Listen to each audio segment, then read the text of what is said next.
మేము దిగిన తర్వాత చాలా కన్‌ఫ్యూజింగ్‌గానే చార్మినార్‌కి స్టార్ట్ అయ్యాం. బికాజ్ ఆ టైంకి ఓపెన్‌లో ఉంటదా? లేదా? అని.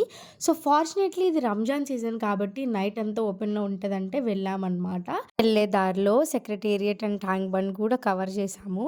ఈ ప్లేస్ అయితే చూడ్డానికి నైట్ టైమ్ చాలా బావుంది గదా! ఇట్ లుక్స్ లైక్ ఒక పెద్ద మహల్ లాగా అనిపిచ్చింది. సో, ఇంకా అలా చార్మినార్‌కి వెళ్ళిపోయాం. మేము అరౌండ్ 1:00కి వెళ్ళాము అండ్ 4 దాకా అక్కడే ఉన్నాము. అయితే టాప్ ఎక్స్‌పెక్టేషన్స్‌తో ఎళ్ళా. లైక్ రంజాన్ సీజన్ చార్మినార్ దగ్గర అన్నీ ఎక్సలెంట్ ఉంటాయి. బ్యాగ్ నిండా యేసుకుందామని ఎళ్ళా.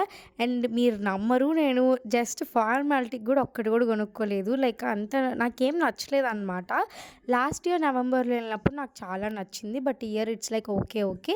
ఐ ఫెల్ట్ ఈస్ ఇవన్నీ మనకి విజయవాడలో గూడా దొరుకుతున్నాయిగా అని అనిపిచ్చింది. Like the bangles or jewellery అదంతా. అండ్ చార్మినార్ దగ్గర ఎర్లీ మార్నింగ్ ఈ ఫేమస్ నిమ్రా టీ తాగి అండ్ ఈ డిజర్ట్ తీసుకొనొచ్చేసాము. అండ్ ఈ డిజర్ట్ నేమ్ నాకు గుర్తులేదు. మీకు తెలిస్తే do let me know in the